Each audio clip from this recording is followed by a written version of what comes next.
Who says life begins at 40? Well, Katie Oslin, for one.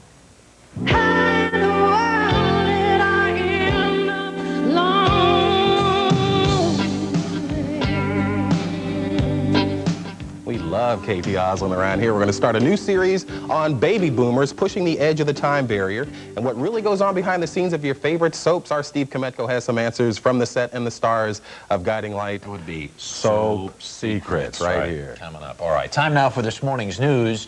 Secretary of State Baker is in Japan this morning, pushing that economic giant toward a greater role in global affairs. At the same time, Baker is trying to ease Japan's economic domination of the U.S. Bruce Dunning reports from Tokyo. It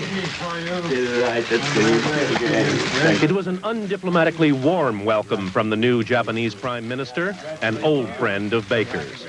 It was especially warm considering how miffed Miyazawa felt when President Bush suddenly postponed his long-awaited trip to Japan. But meetings with other members of Miyazawa's cabinet were stickier. Baker urged Japan to reduce its trade surplus with the United States, a surplus that has started growing again. Another touchy issue, Japan's complete ban on imports of rice, which American farmers want to sell here. The Japanese listened, but offered no promises. Baker pushed hard in a speech to leading opinion makers. Japan will need to make greater efforts to open its markets. Still, Baker really wanted to mend fences. He called for global partnership between the United States and Japan and pressured Japan to be a more aggressive leader. You are beginning to fully appreciate your national capabilities and your responsibilities around the globe. Your checkbook diplomacy, just like our dollar diplomacy of an earlier era, is clearly too narrow. Baker also called on Japan to help in world efforts to halt what he described as the very real danger of North Korea's developing its own nuclear weapons. Bruce Dunning, CBS News, Tokyo. In Cambodia this morning, an American diplomat is setting up the first U.S. mission there in 16 years. Also in Phnom Penh this morning, a team of UN peacekeeping troops from Australia.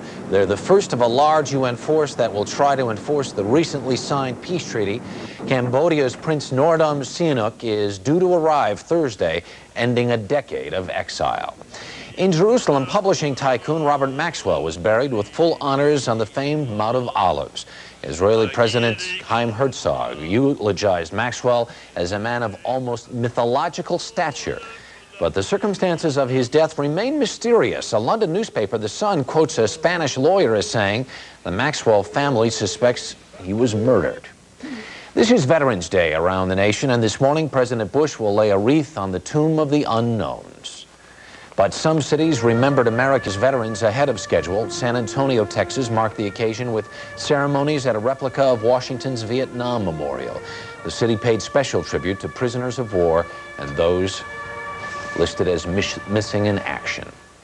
On this special day, many veterans are worried that their medical care may be in danger. At issue is a new program that would open the veterans' hospitals to people who'd never seen military service. Connie Chung reports.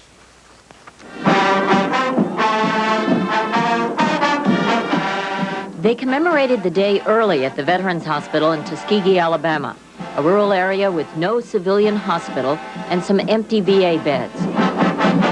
A controversial pilot project may soon be opening this hospital's doors to some non-veterans. The purpose is to provide an extension of medical care in areas where it would not be available. Deep breath in.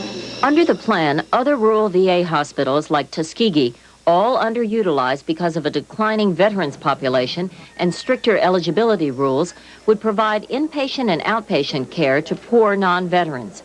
But that doesn't mean, the VA says, that service to eligible vets would suffer. By the fact that we will be participating in this demonstration project will not alter those services. We'll continue to provide those services to those veterans.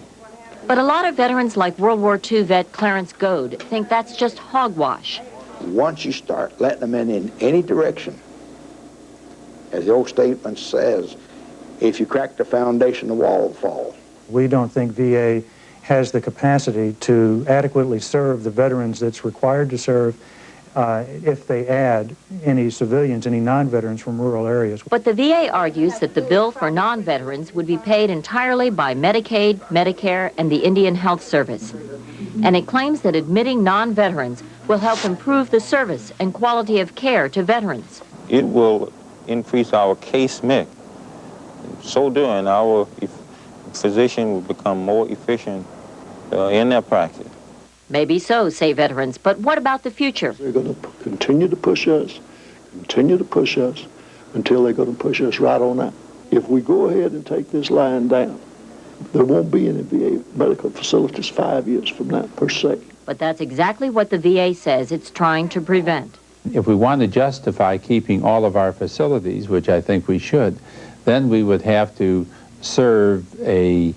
effectively serve the medical needs of more than just veterans. Connie Chung, CBS News.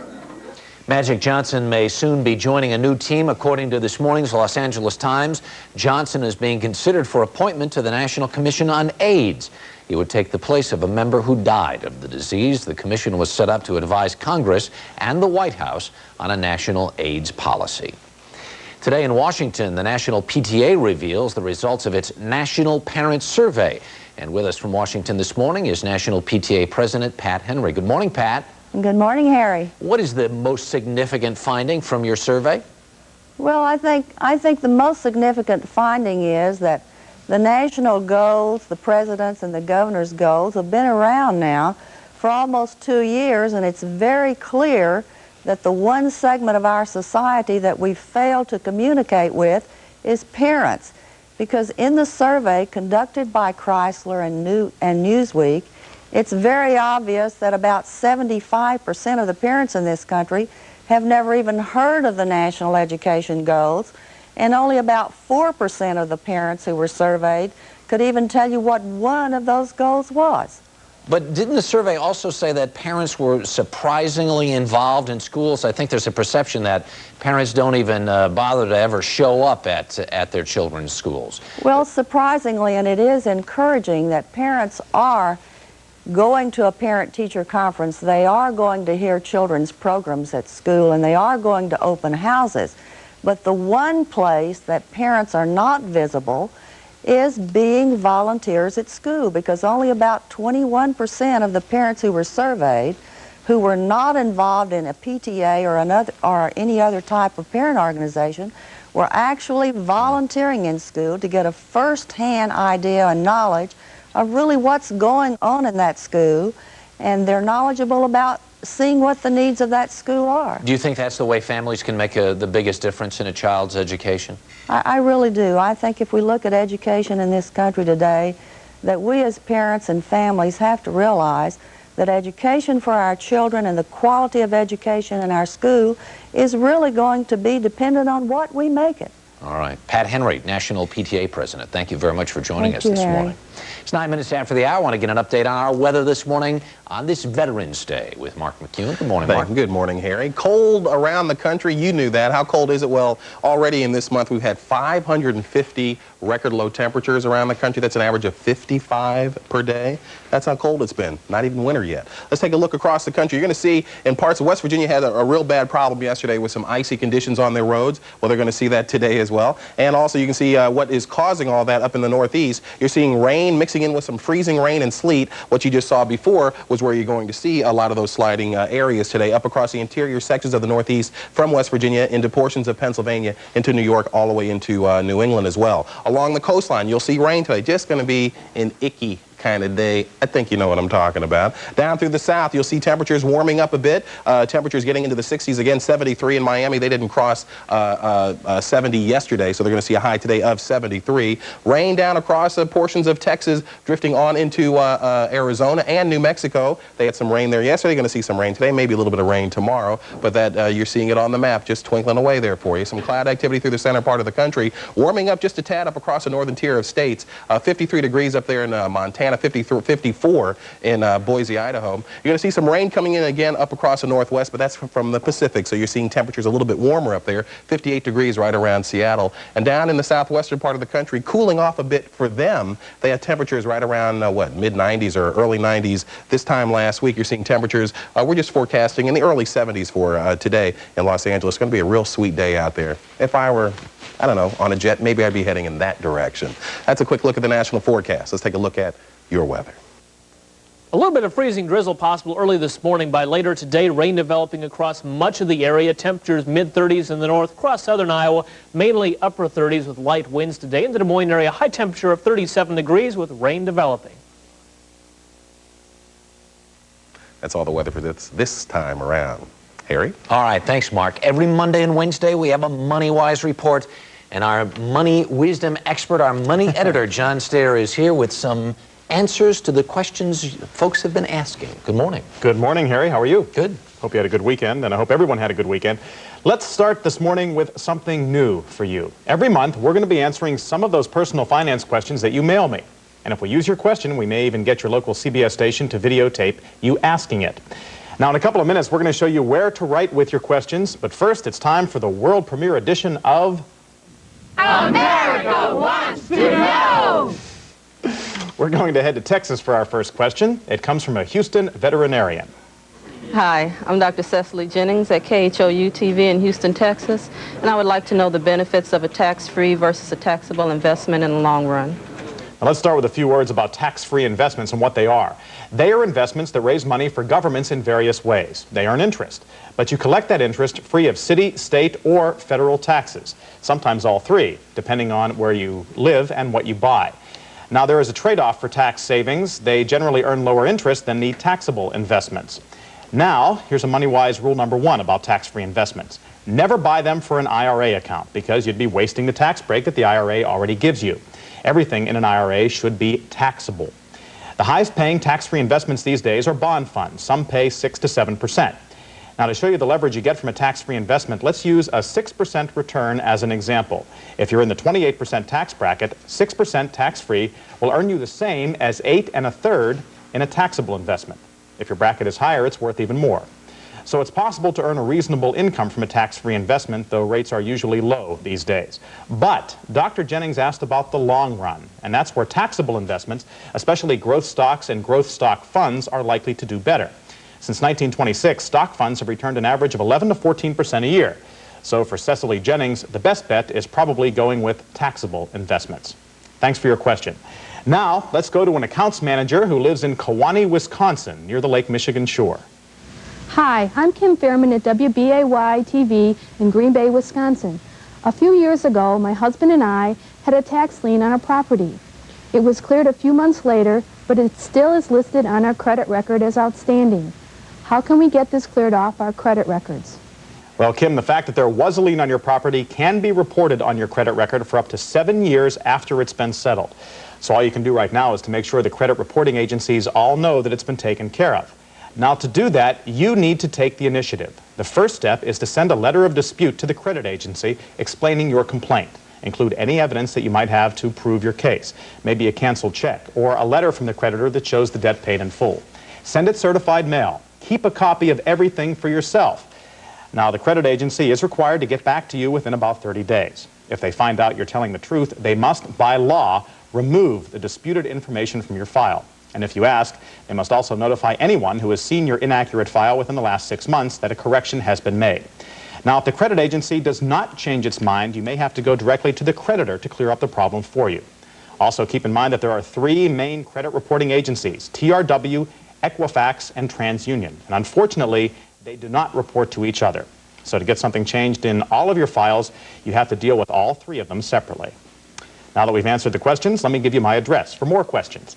It is John Stehr, Money-Wise, CBS This Morning, 524 West 57th Street, New York, New York, 10019. Send me a personal finance question, and we may see you on the next edition of America Wants to Know! So what if I want to get in touch with one of these credit reporting agencies? How do I do that? Well, you know, we looked for toll-free numbers. They don't have them. And the best thing that you can do, and the easiest thing to do, is to talk to the people that you're having the problem with. Maybe your credit card company, maybe your mortgage holder. Find out the address of the credit reporting agencies that are reporting the inaccurate information through them. That's the quickest way to do it. All right, John, thanks very much. It's 15 minutes after the hour. Coming up next, Paulo with a thrill-a-second Olympic run on the bobsled.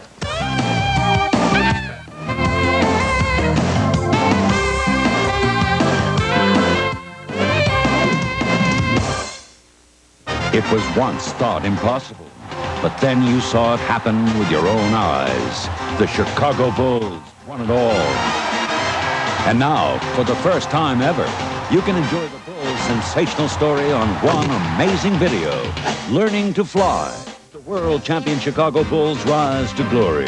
It's free with your paid subscription to Sports Illustrated, the best way to capture all the emotion and drama of sports every week. Your free video not only gives you all the excitement of this year's playoffs, it shows what it took to get there. The years of frustration and failure as the Bulls fought their way through the hard times. But then it started to happen. The pieces fit. The tables turned.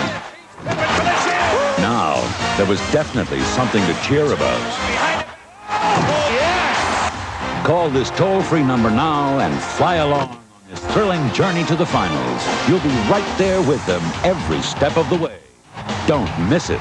Michael to Pepper jam! This is the official NBA video. There's no other like it. It's a high-flying 50 minutes that you'll enjoy again and again. And it's free from Sports Illustrated. Get your free video and a full year of SR. 54 issues, including the famous swimsuit issue, for only $1.29 an issue. Save over 55% the cover price. And of course you may use your credit card. The free video and a year of SI make great gifts for the sports fans on your Christmas list. Follow all your favorites in Sports Illustrated. Call now to subscribe or renew and get this memorable collector's video free. And for faster delivery, use your credit card. Now that they've learned to fly, they are a team to treasure, champions to cherish forever. The next flight in Sports Illustrated. Call now.